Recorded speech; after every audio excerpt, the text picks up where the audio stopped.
Bienvenido a tu canal favorito, Raf Barbecue Panamá.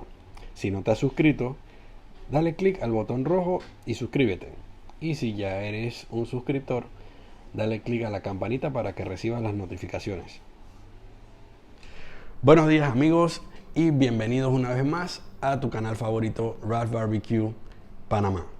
Hoy vamos a preparar un chimichurri. Les voy a enseñar cómo hacer un chimichurri, su base y de ahí en adelante lo que ustedes les quieran poner para darle el toque especial.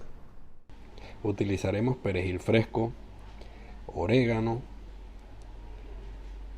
ajo, sal y pimienta, vinagre de vino tinto, aceite de oliva extra virgen, un limón.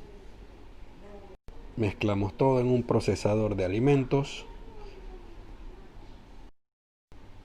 Voilà, tienes tu chimichurri fresco recién hecho.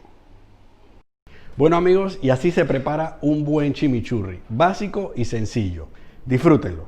Recuerda suscribirte a mi canal Raf Barbecue Panamá dando clic en el botón rojo, y si ya eres suscriptor, entonces da clic en la campanita para recibir notificaciones cada vez que subo un video nuevo. Hasta la próxima.